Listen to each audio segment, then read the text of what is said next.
Assalamualaikum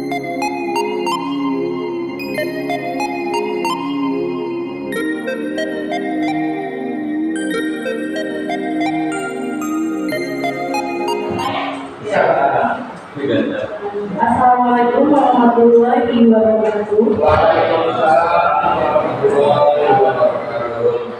Alhamdulillahirobbilalamin wassalatu wassalamu ala asyrofil anbiya'i wal mursalin wa ala alihi washabihi ajmain.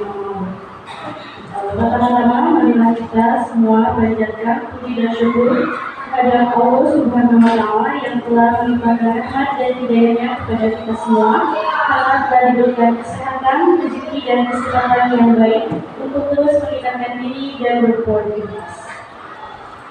Senang sekali saya Tika Satika sebagai moderator pada hari ini. Sebelumnya kita mulai, mari kita berikan tepuk tangan dulu buat semuanya.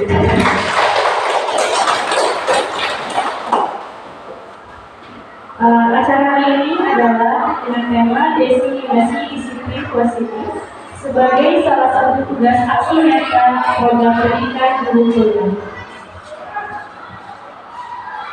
Materi yang akan dibahas hari ini yaitu mengenai budaya positif. Untuk susunan acara, yang pertama adalah pembukaan. Kita buka saja dengan mengucapkan Bismillahirrahmanirrahim. Selanjutnya yang kedua yaitu baca doa yang akan dipimpin oleh Bapak Ustadz Cecep. Kami persilakan.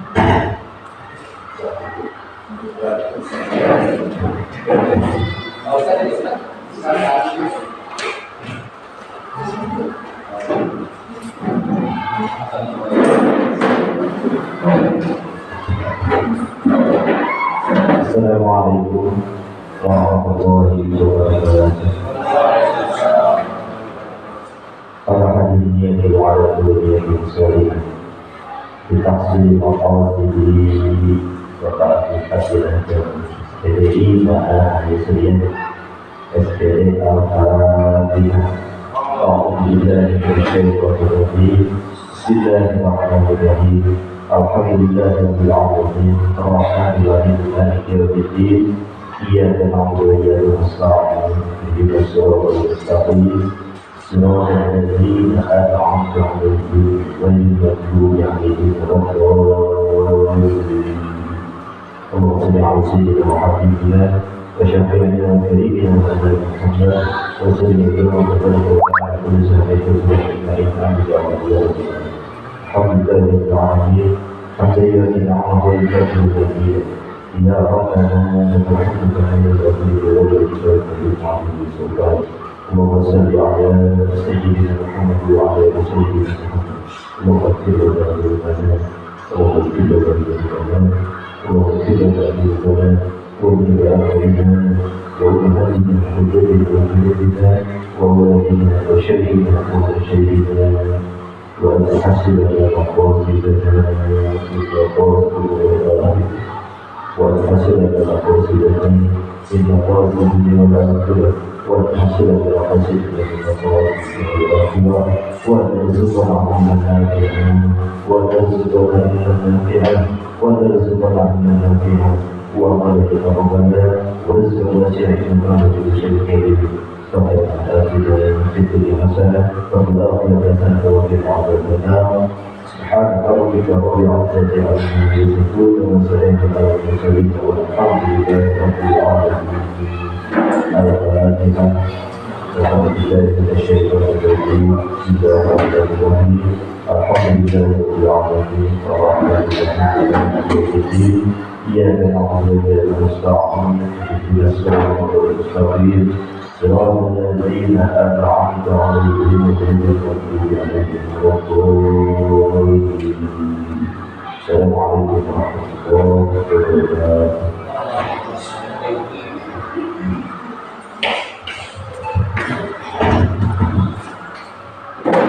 Terima kasih kepada Bapak Ustadz Cecep telah memimpin doa demi kelancaran kegiatan ini. Selanjutnya, sambutan bersama sholat kepada Ibu Nita dari SPDI Wakil Kemas Pemerintahan.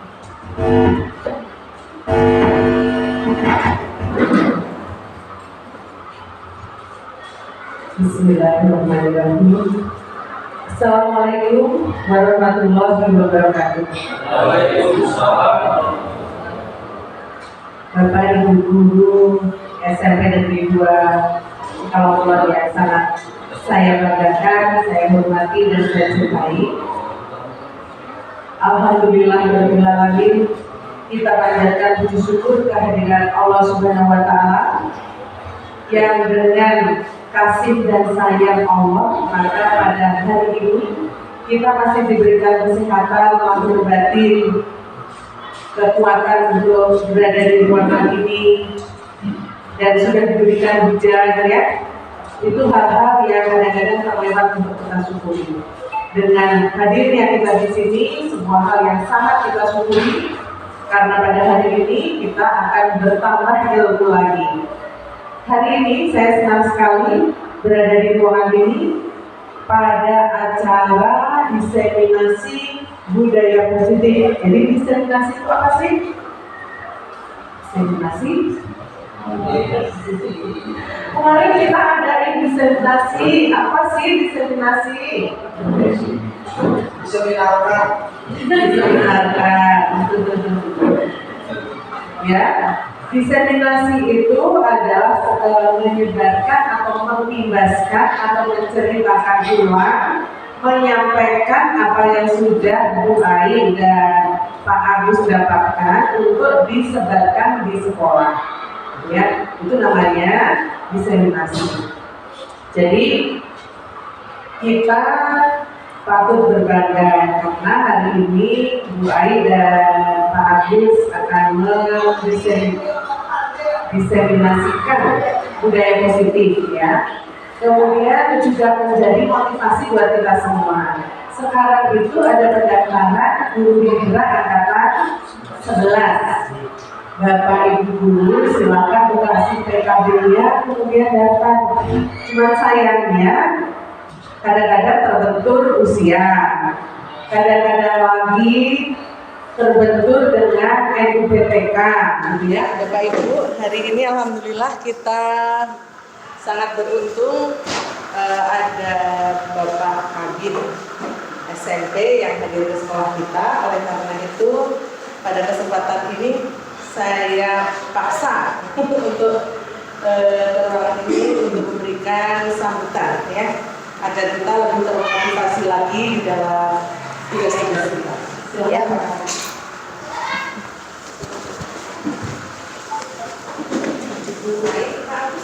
Oh.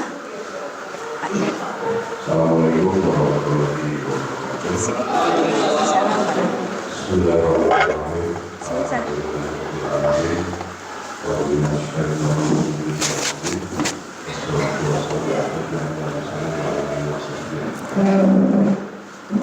Selamat pagi, saya Bu Mika, Kepala SMN 2 Cikalong, Bapak Ibu Guru SMN 2 Cikalong. Nah, sebenarnya kita ada rencana untuk melaksanakan pertemuan dengan Bapak Ibu hari ini, ya. Sehingga saya tadi ngobrol suka sempat gitu, ya, karena kondisi jalannya sudah pernah ke sana hari pulang. Jadi makasih aja saya ke sana dari puasa di sini. Jadi saya anggap makasih.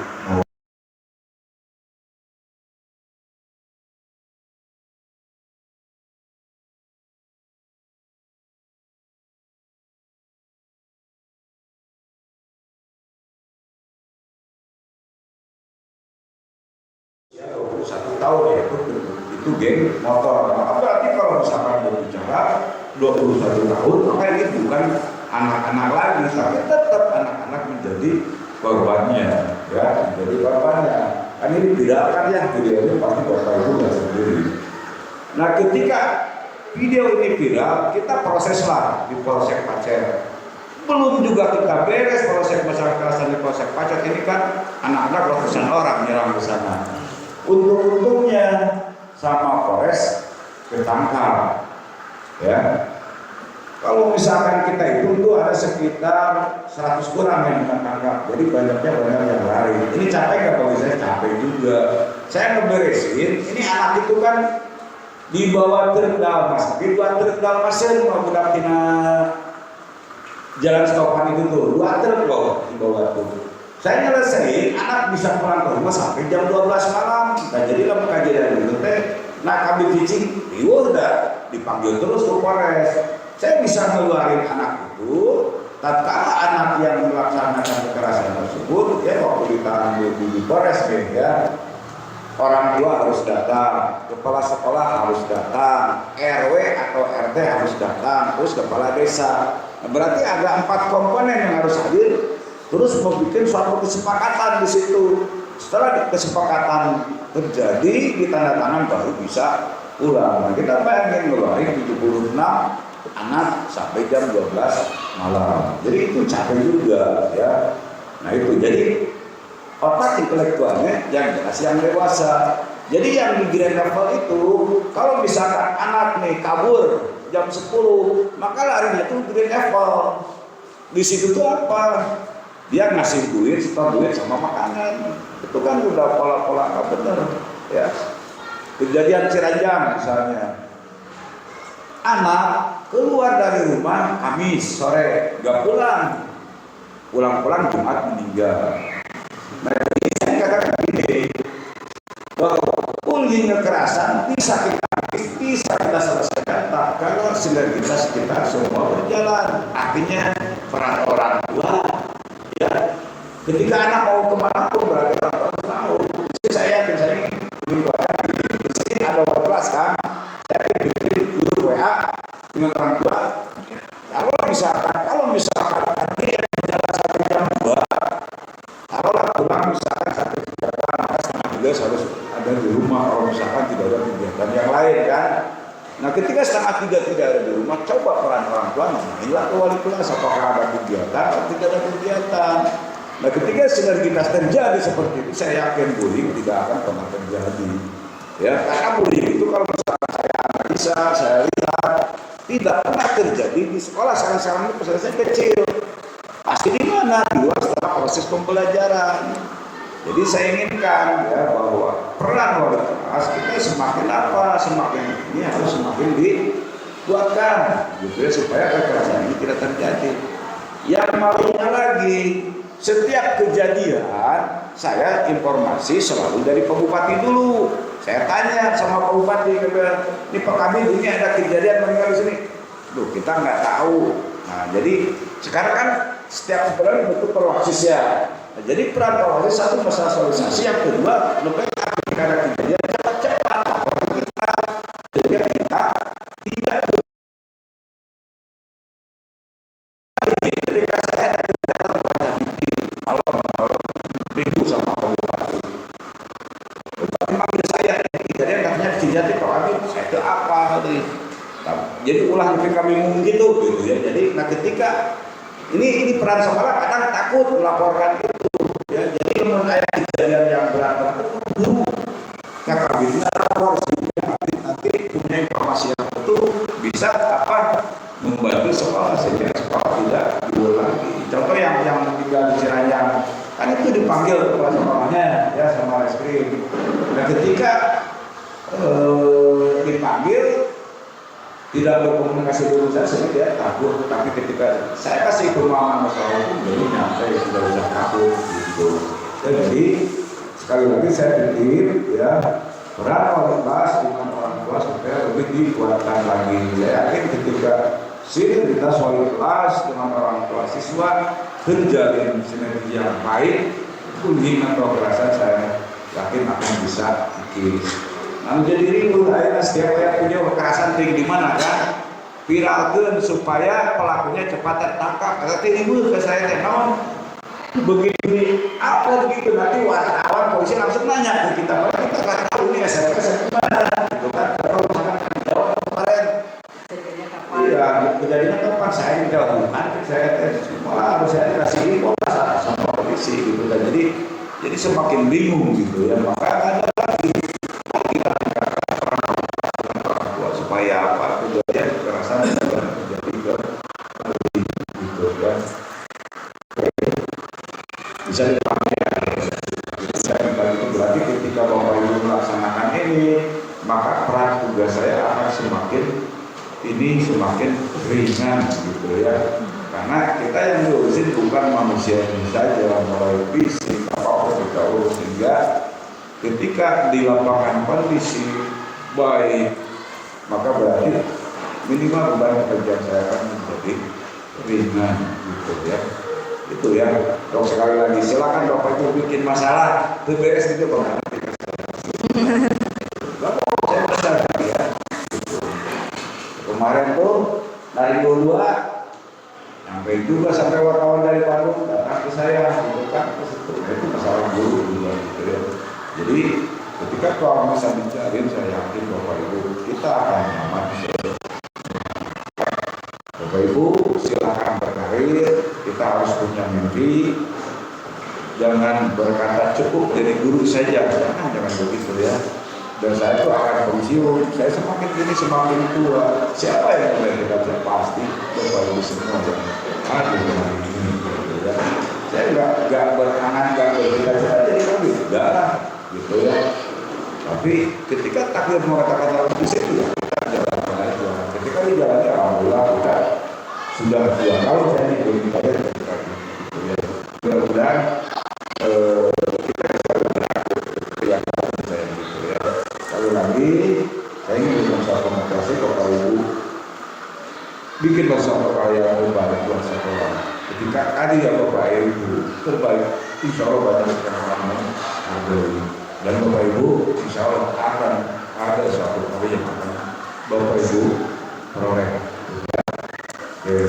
Mungkin itu saja yang dapat saya sampaikan. Yang penting saya katakan hari ini memang ada sesuatu yang bisa sampaikan Bapak Ibu semua, dan mudah-mudahan ini menjadi suatu motivasi buat Bapak Ibu untuk bertaruh lebih jauh lagi. Dan saya dan narasi sosial.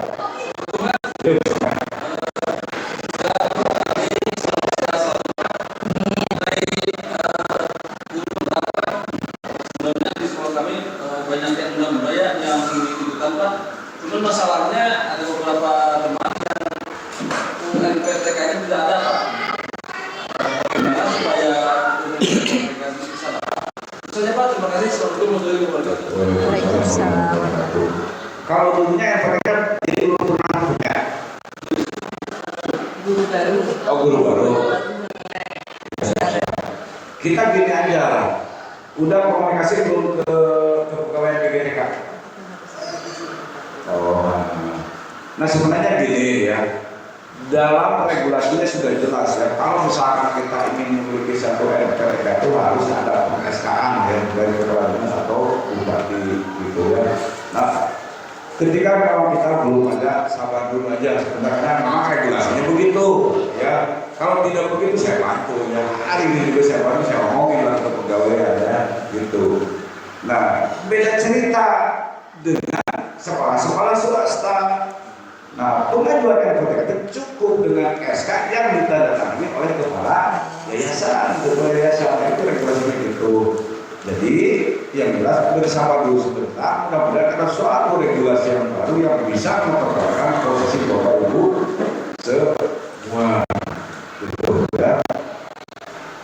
Jadi ada berapa orang yang ada 3 orang. Masuknya tahun berapa? 2 tahunan lah. 2 tahunan. Oke ya. Itu regulasinya ya. Kata saya juga gitu, kalau misalkan regulasinya berkata hari ini saya bawa, saya urusin lah gitu ya. Sini, gitu ya. Jadi sabar dulu.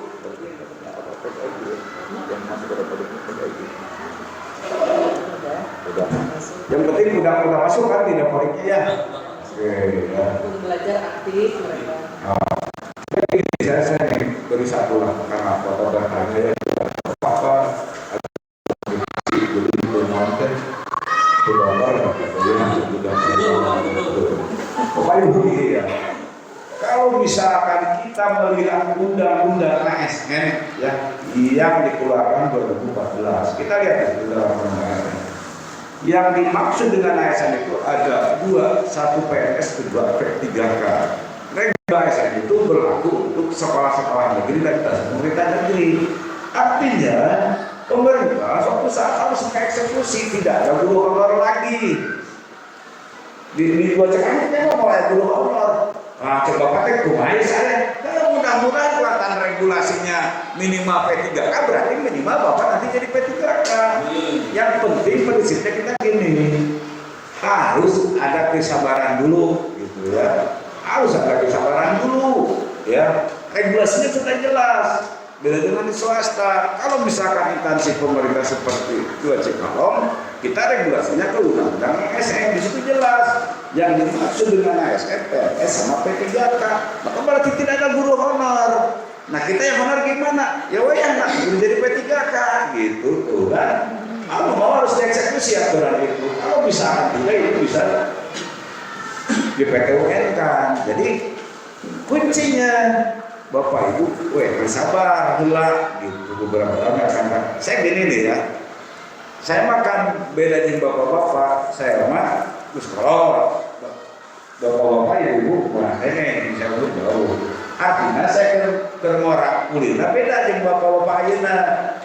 Belah TV saya jarang, makanya lakukan ke saya berapa bioskop ya, ayo bioskop Dewi, ayo Sinar, ini mendengar nggak?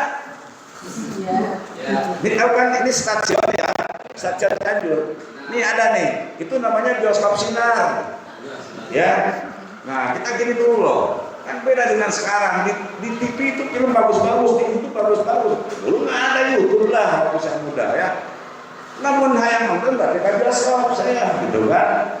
Nah dulu nih, kalau film si Omak gitu ya dulu dah tuh. Oh Rambo, Roma Irama, aktris rame itu. Kalau film Roma Irama di Sinar, pasti penontonnya akan berjubel. Ini bioskop ya. Ini kan pakai kita mau beli kartis nih, maka berarti harus berjejer sampai ke stasiun lah kita berjejer gitu.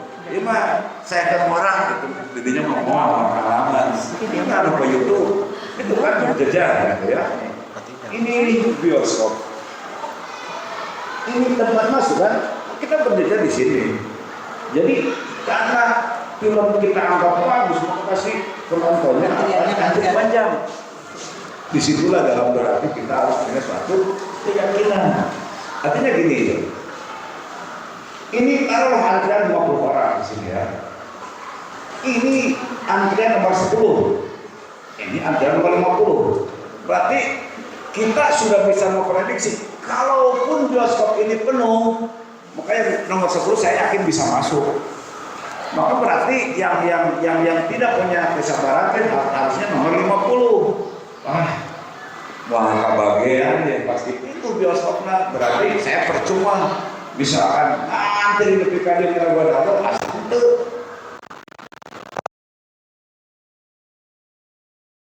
Satu keyakinan, tenang, tidak memiliki beban. Yakin saya bisa asup. Pasti kosong kene. Itu cek nomor 50. Cek nomor 10 lantaran dia tidak memiliki suatu keyakinan. Kurang nomor 10 gini secambil pasti mau asup penuh lah. Kalau ada tina antrian nomor 10 teh berarti tak asup. Tapi ketika orang nomor 50 dia memiliki suatu keyakinan, saya bisa asup. Ternyata dia bisa nonton. Sedangkan dia nomor 10 dia tidak bisa masuk. Nah itu juga harus begitu Bapak Ibu, seperti antrian di bioskop. Jadi ASN jadi P3 jadi PNS harus punya keyakinan. Nanti Bapak regulasi lagi saya juga nama angkat keseret. Pas isuknya ya regulasi menguntungkan Bapak. Hanya kalau saya keren ya. Kan gitu. Hidup harus bisa berkeyakinan ya. Jadi tenang, regulasi kan ke-11. Honor. Instansi pemerintah, maka Bapak Ibu bertahanlah dengan penuh kesabaran. Oke? Sabar ya Pak, tenang gitu ya. Terima kasih Pak. Ya siap. Nggak ngasih pantun. Ngasih pantun. Tadi mau buat pantun.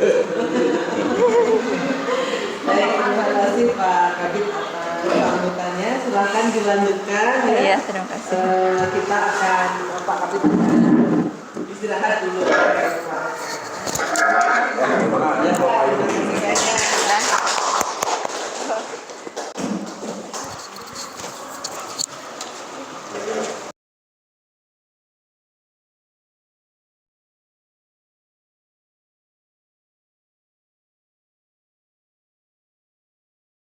Materi yang pertama. Selanjutnya kita lanjutkan kepada Ibu Ai Suryani SPD untuk menyampaikan materi yang kedua. Untuk yang sudah berkenan kami persilakan.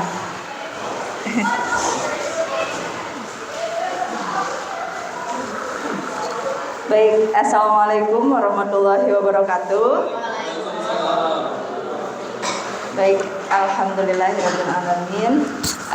Hari ini kita berjumpa lagi Bapak Ibu. Terima kasih atas kehadirannya.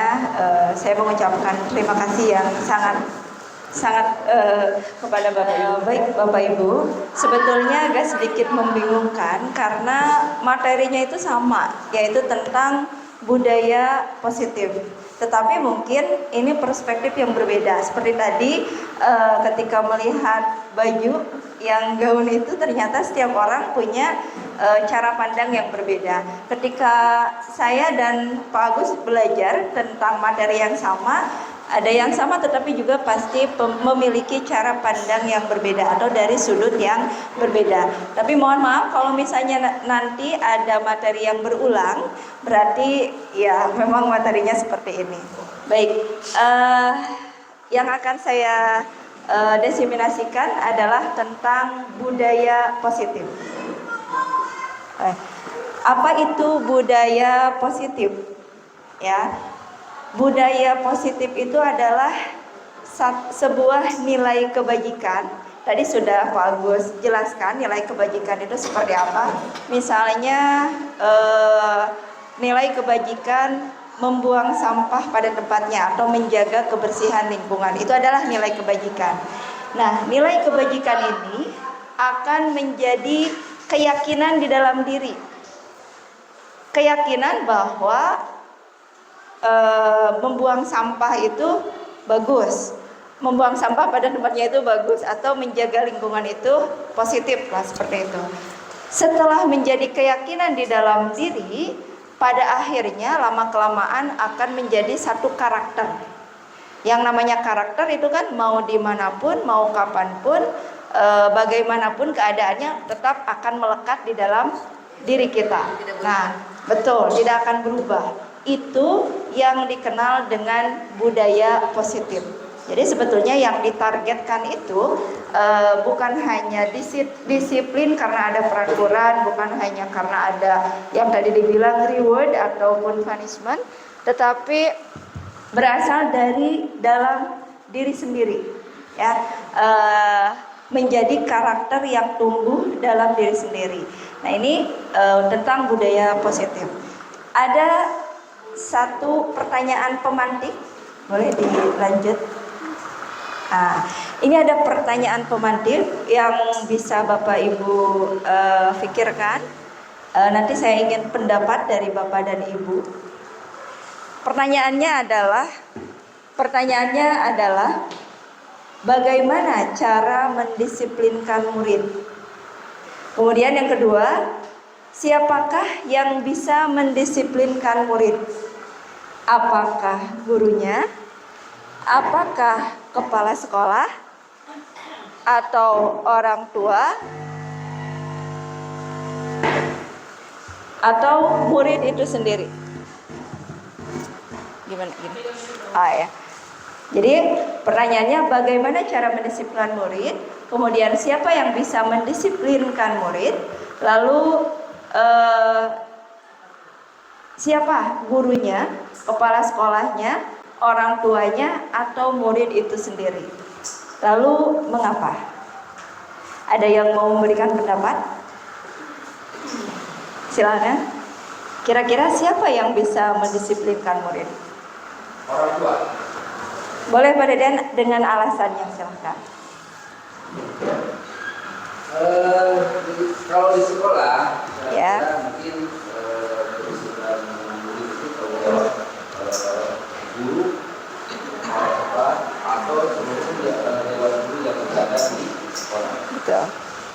Tapi di sekolah itu kan terbatas. Ya. Ketika ada 10 menit lagi ya. Supaya 30 menit. Ya, baik. kita lanjut ya Bapak Ibu. Biar tidak ngantuk, kita lebih banyak diskusi saja.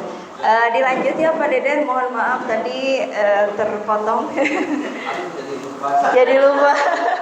Baik, diingatkan kembali ya Pak. Saya ingatkan kembali pertanyaannya. Jadi bagaimana cara mendisiplinkan murid? Siapakah yang bisa mendisiplinkan murid? Apakah gurunya, kepala sekolahnya, orang tuanya, atau murid itu sendiri? Lalu kenapa alasannya? Seperti itu Pak.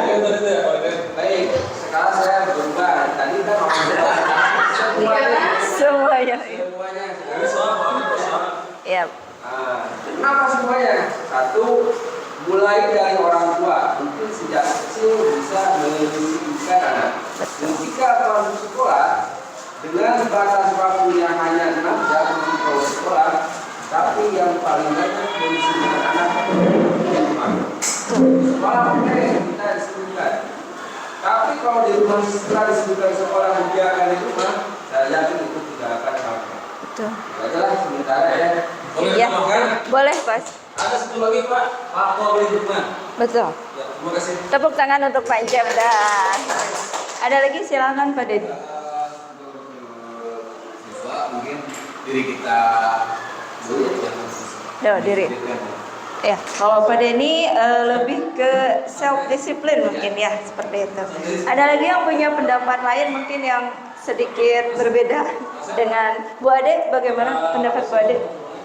Kalau pendapat saya Bu Ai sebetulnya hampir sama Pak Deden. Iya. Cuma di sana nanti kita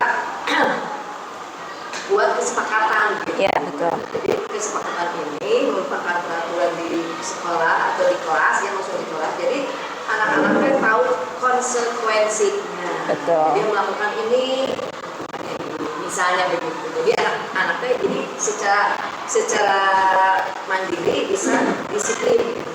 Betul. Ada lagi? Betul. Itu saja. Iya, terima kasih. Ada lagi yang lain? Nah, saya tertarik dengan pernyataan Bu Ade tadi. Ada istilah memunculkan apa Bu? Tadi kan ada kesepakatan ya. Jadi selain kita yang mendisiplinkan atau misalnya pihak guru, orang tua, atau misalnya kepala sekolah dan lain sebagainya, tadi ada satu catatan. Ada kesepakatan antara kita dengan murid itu sendiri. Nah, kalau boleh tahu Ibu, kesepakatan itu bermaksud untuk apa?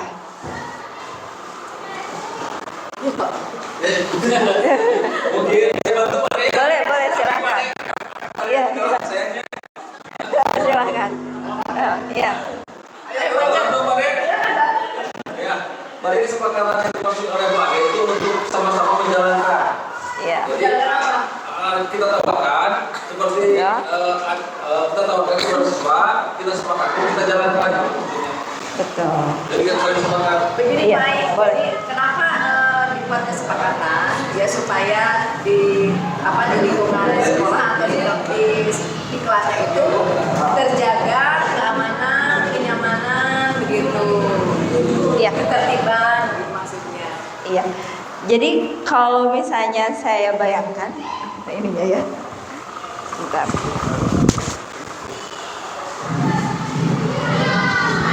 Nah, Itu juga kan di dalam kesepakatan juga mulai ada sanksi. betul. Jadi sanksi. Jadi kalau kita mengasih sanksi itu kita tidak apa-apa karena sudah sepakat. Ya. Sepakat gini sanksi ini sepakati bersama. Kalau misalnya ada anak yang melanggar, kita sudah sepakat, kita tinggal eksekusi. Iya. Jadi kalau misalnya tadi mengingat yang Pak Agus katakan bahwa disiplin yang paling mendasar itu adalah disiplin yang berasal dalam dirinya sendiri. Ketika misalnya kita sebagai guru, orang tua, ataupun misalnya pimpinan, kalau misalnya kita nanti punya bawahan ya, mungkin itu hanya sebagai faktor eksternal. Jadi pihak luar yang hanya membantu. artinya kita tidak bisa mendisiplinkan anak. Jadi kalau misalnya berasal dari luar seperti yang tadi, orang tua, guru, ataupun kepala sekolah hanya membantu untuk mendisiplinkan anak. Yang sebetulnya benar-benar mendisiplinkan dirinya itu adalah seperti yang Pak Denny tadi katakan, dari dalam dirinya sendiri. Karena begini, kalau misalnya kita sebagai guru,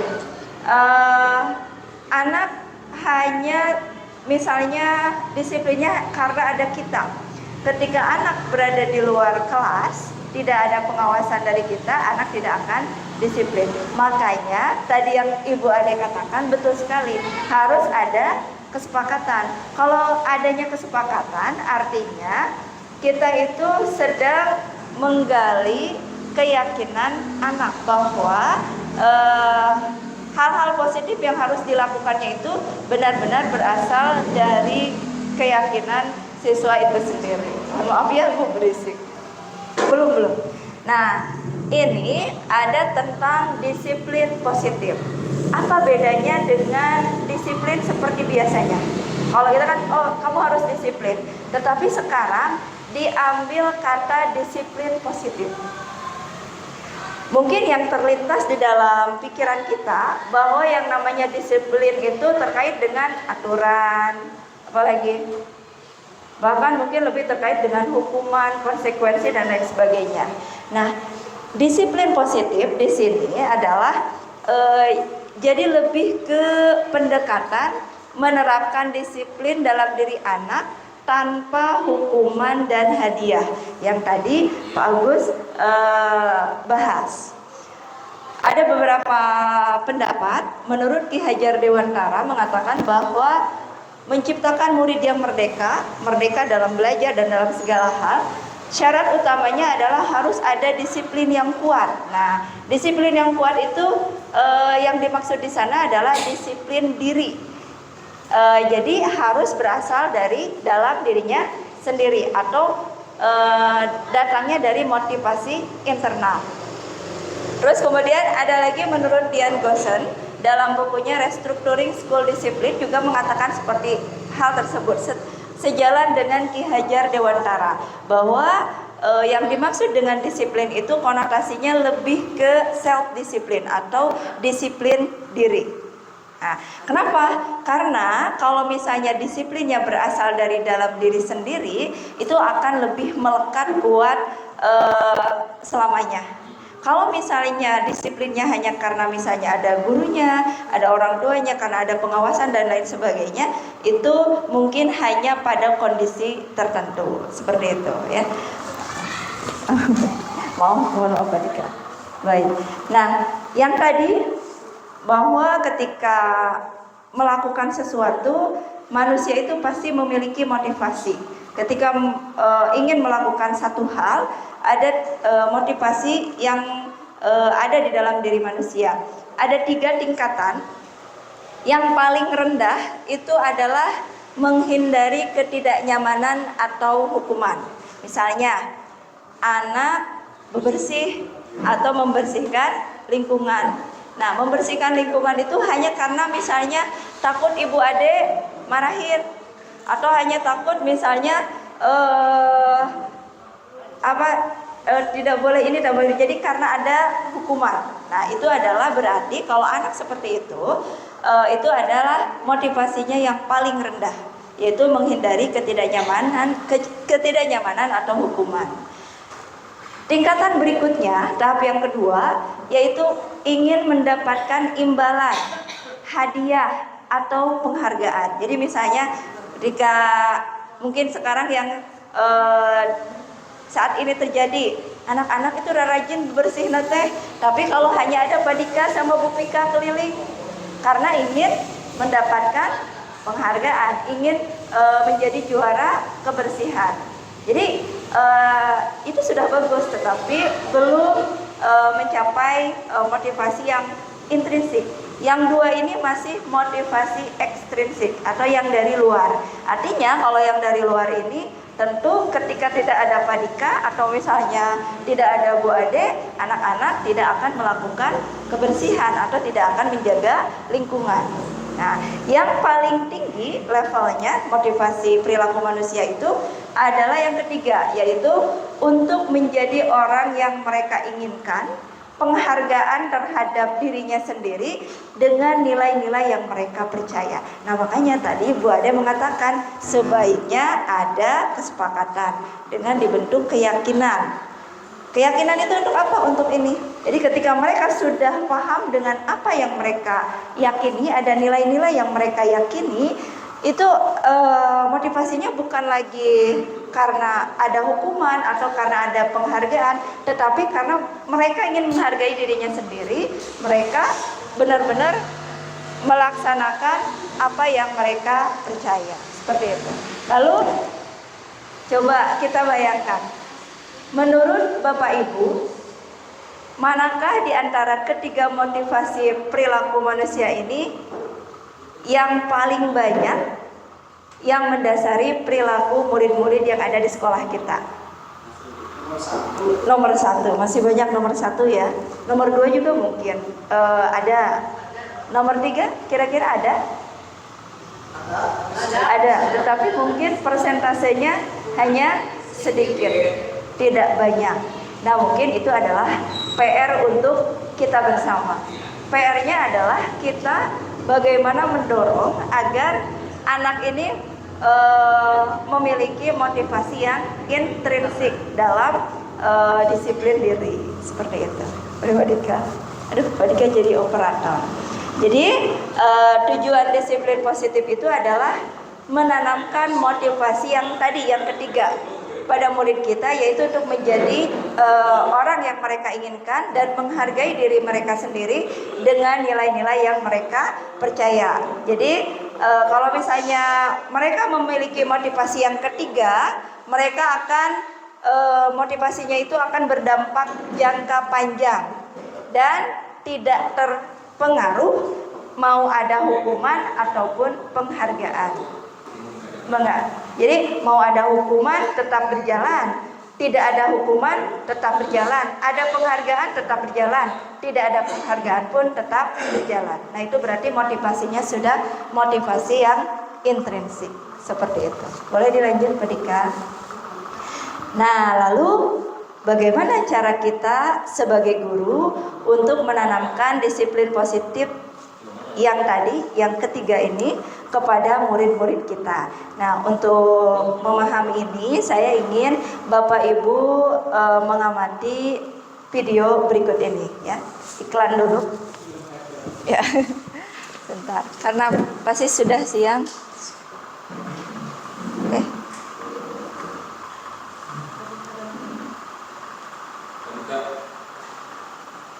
Kenapa ya bisa? Harus sabar ya ini. Harus bersabar. Bukan baju. Baik, ini filmnya. Bapak Ibu, walaupun ini bukan bahasa Indonesia, tapi bisa, insya Allah bisa dipahami dengan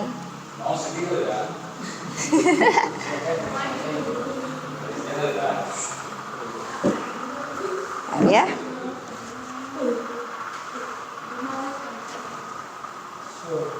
Nah, ini.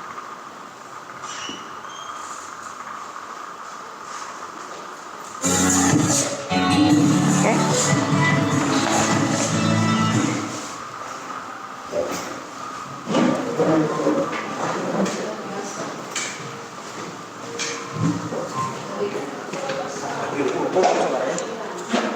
Aku sekali setengah jam.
Baik, Bapak Ibu, walaupun bahasanya tidak dipahami, tapi saya yakin Bapak Ibu bisa memahami makna dari video yang tadi ditayangkan.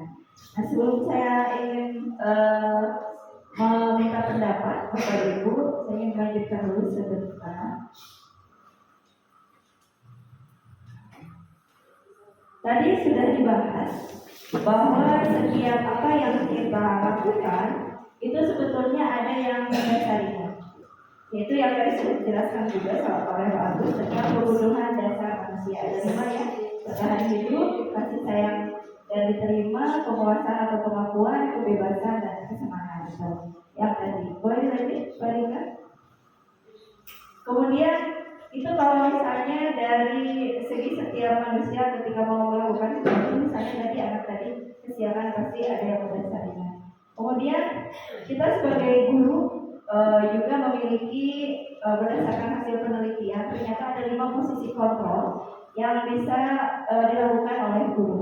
Yang pertama penghukum, tadi sudah dijelaskan juga, tidak usah digali. Kemudian yang kedua pembuat merasa bersalah, ketiga sebagai teman, keempat pemantau, kelima manajer. Kalau Bapak Ibu ingin berliterasi juga silakan. Di sini saya sudah menyediakan beberapa ini, silakan. Kalau ingin berliterasi ya.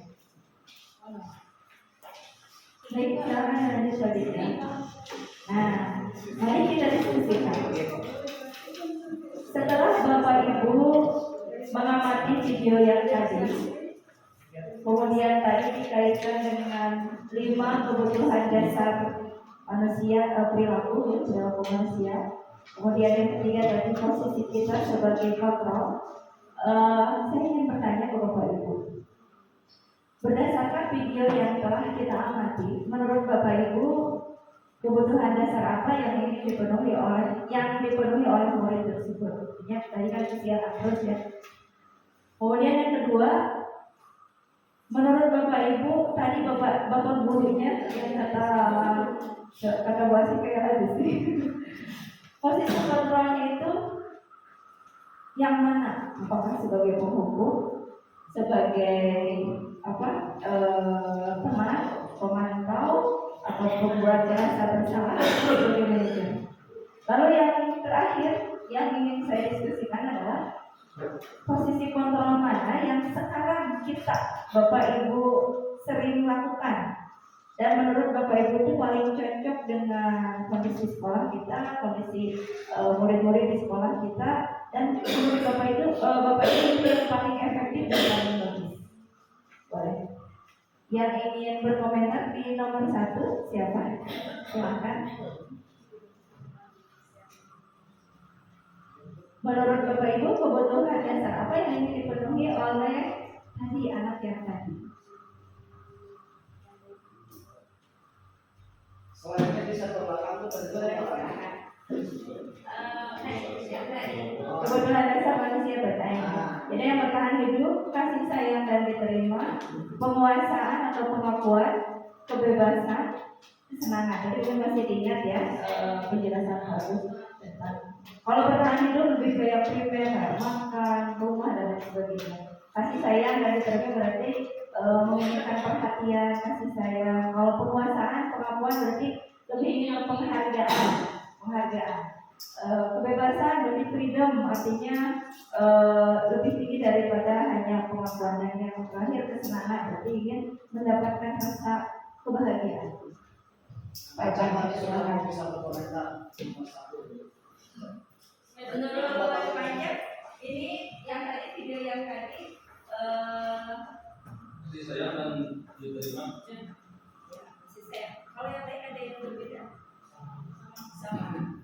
Kasih sayang dan diterima.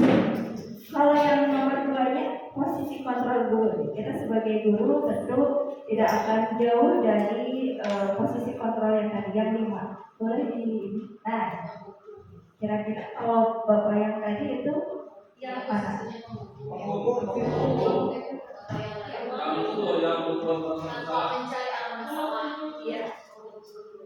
Ciri-cirinya kalau penghukum itu apa? Sebelumnya kan fisik belum interogasi, dia belum interogasi.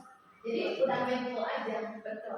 Jadi kalau penghukum ciri-cirinya adalah menghukumnya itu secara tiba-tiba, artinya tidak ada rencana dari awal, tidak ada aturan.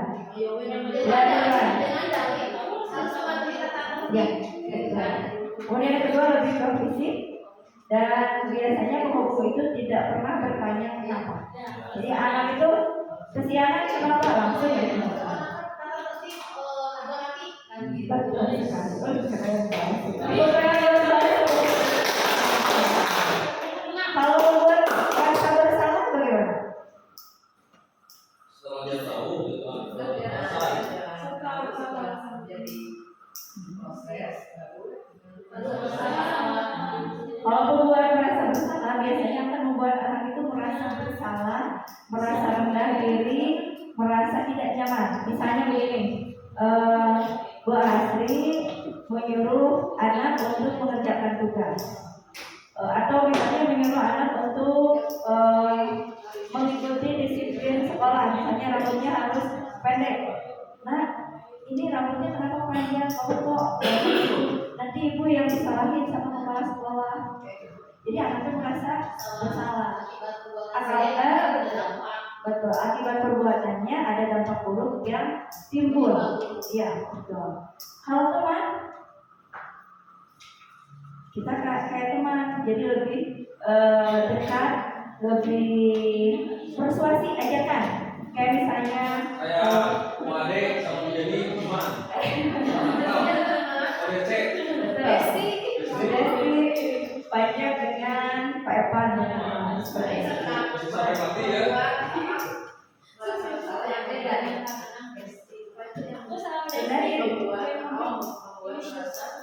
tidak nyaman. Membuat merasa bersalah. Iya. Menurut pendapat saya, siswa tersebut merasa bersalah ya karena sudah istilahnya tidak disiplin waktu, dan itu juga merasa bersalah oleh guru itu sendiri. Jadi terjadi dua, ya, antara objek dengan subjek. Betul sekali Bu. Ini yang tepat banget. Jadi anak itu akan merasa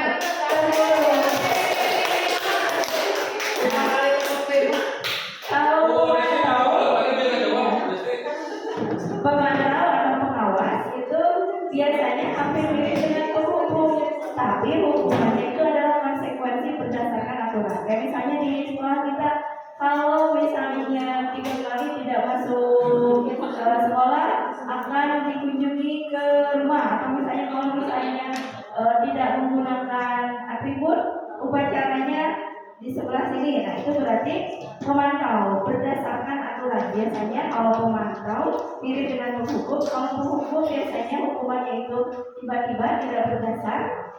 Kalau pengawas berdasarkan kata tertib yang sudah disepakati. Dan yang terakhir adalah sebagai manajer. Kalau manajer itu sudah berkolaborasi dengan anak, jadi tidak lagi sepihak. Jadi anak itu dilibatkan. Misalnya anak itu mulai diajarkan untuk bertanggung jawab atas kesalahannya sendiri. Kemudian dia diajak untuk menemukan solusi sendiri. Kayak misalnya anak kesiangan, ditanya kenapa kesiangan, kamu bangun lagi jam 7 misalnya. Jadi nanti ditanya sampai anak itu bisa menemukan, oh kalau saya tidak mau kesiangan berarti bangunnya tidak boleh jam 7, tapi harus lebih pagi lagi. Ketika sudah seperti itu berarti posisi bapak ibu itu sudah berada di posisi manajer, gajinya besar. Nah sekarang pertanyaan yang ketiga. Nah sekarang posisi kita ada di mana? Yang paling banyak, kalau saya Membuat merasa bersalah. membuat rasa bersalah sama Pak, sama saya juga gitu. Yuk kita ini nanti kalau misalnya enggak dimarahin sama sekolah misalnya. Nanti kalau misalnya ini malu sama teman-teman seperti itu. Jadi saya pribadi mengakui bahwa saya belum selevel yang sangat tinggi. Membuat merasa bersalah, kadang bisa jadi teman, kadang juga pemantau. Hanya baru 3 itu. Kalau penghukum, alhamdulillah tidak ya. Ya, alhamdulillah. Mudah-mudahan bisa. Ya, betul. Ayo, sama dia dulunya. Nah, gimana boleh diceritakan?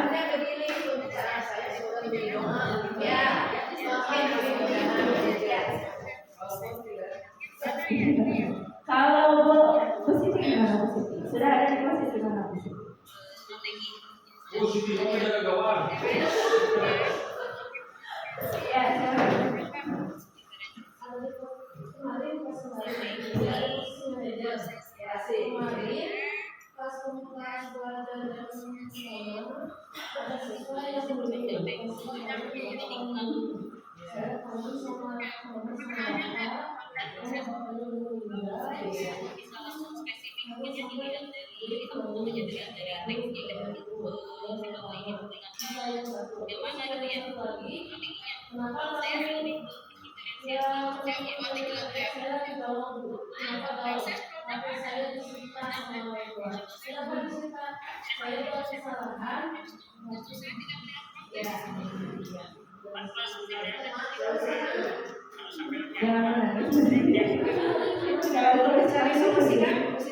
Solusinya sudah dicarikan. Ya.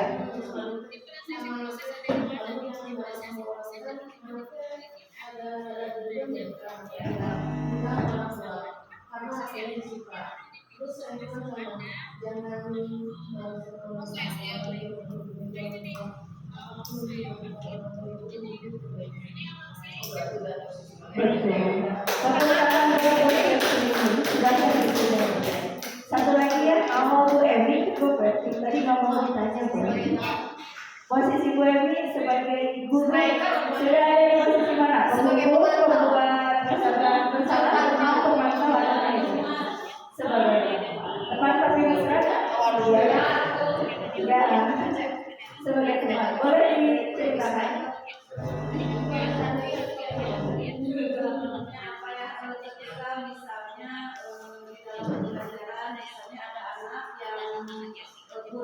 sakit atau dia kesehatannya kurang, jadi didekati kemudian bicara supaya kita ingin tahu apa yang menyebabkan si anak itu tiba-tiba pada hari itu dia jadi pendiam.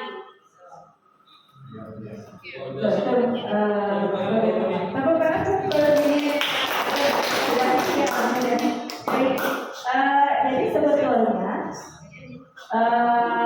posisi yang tadi penghukum, pembuat rasa bersalah, kemudian pemantau dan juga sebagai teman, pada ujungnya itu akan mengantarkan kita sebagai posisi manajer. Jadi memang ada beberapa kasus yang kita memang seharusnya jadi teman dulu atau misalnya menjadi pemantau, tetapi setelah terbiasa nanti anak akan memaksa kita atau mengantarkan kita pada posisi yang level paling tinggi, yaitu sebagai manajer.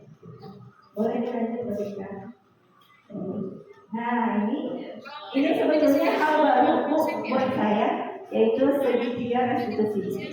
Karena kita menemukan sebuah kasus pada anak, kita bisa menggunakan segitiga restitusi ini. Dan setelah saya berdiskusi dengan banyak teman yang sudah menerapkan segitiga restitusi ini, ternyata hampir 100% berhasil. Saya belum melakukannya Bapak Ibu, tapi saya ingin melakukannya. Insya Allah mencoba ya. Insya Allah mencoba. Seperti apa itu segitiga restitusi? Jadi segitiga restitusi ini ada tiga tahapan yang harus kita lakukan. Yang pertama adalah yang paling bawah, menstabilkan identitas. Jadi di sini menstabilkan identitas itu kayak ini. Ketika anak bersalah, itu kan katakanlah seperti orang gagal. Dan ketika anak merasa gagal, itu sebetulnya negatif. Maka katanya kita perlu menstabilkan terlebih dahulu. Artinya kita harus merubah anak tersebut dari posisi gagal menjadi sukses kembali. Artinya gini, ketika anak sudah tahu dia bersalah, melakukan kesalahan, kita harus menstabilkannya. Misalnya begini, dengan perkataan, misalnya ada anak yang suka bolos, ya, misalnya kamu bukan satu-satunya yang bolos, tapi orang lain juga ada. Kemudian atau misalnya setiap orang pasti pernah melakukan kesalahan.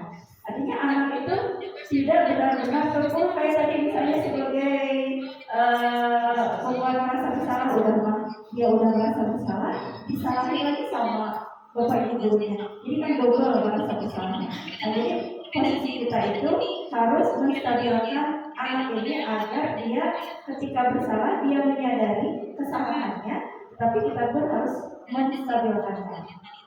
Kemudian sisi yang kedua adalah validasi tindakan yang salah. Jadi dia itu harus sadar kesalahannya gimana.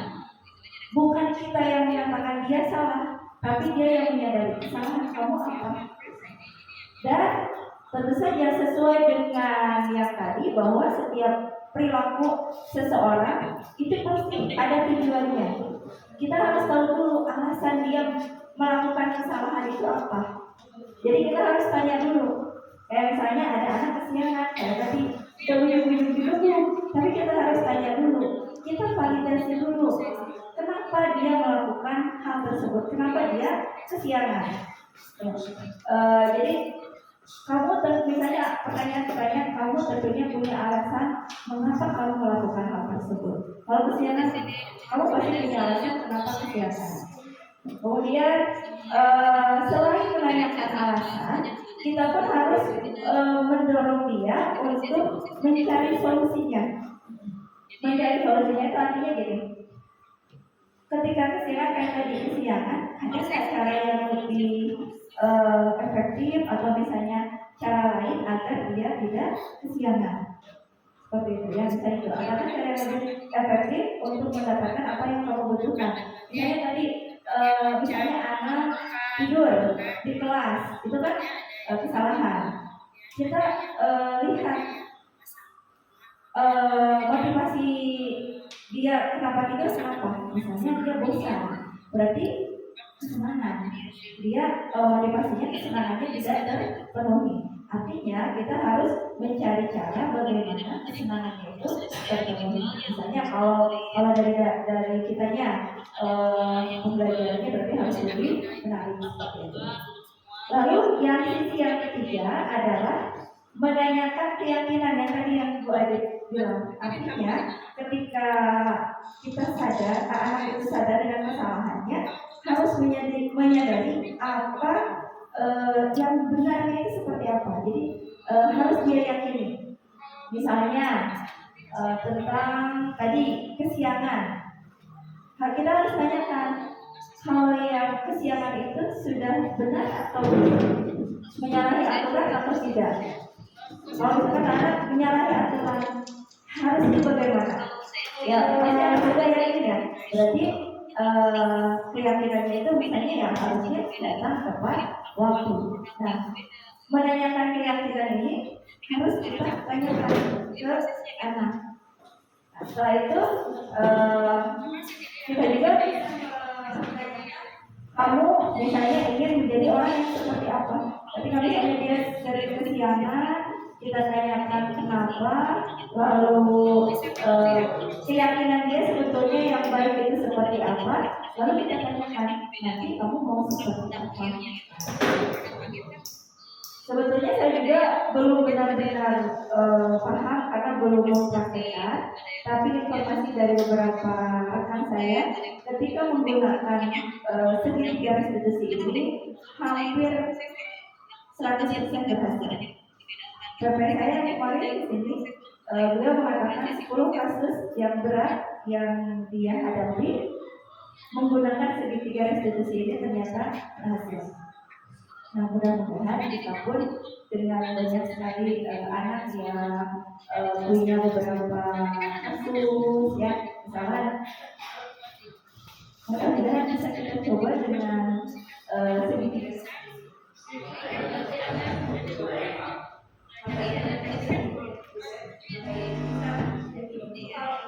Kalau Bapak Ibu ingin, karena begini mungkin keterbatasan saya menjelaskan ya kalau misalnya ini. Saya akan share nanti tentang segitiga restitusi sampai contoh-contohnya ada. Jadi kayak dialognya seperti apa. Iya, betul. Betul. Ada di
kalau yang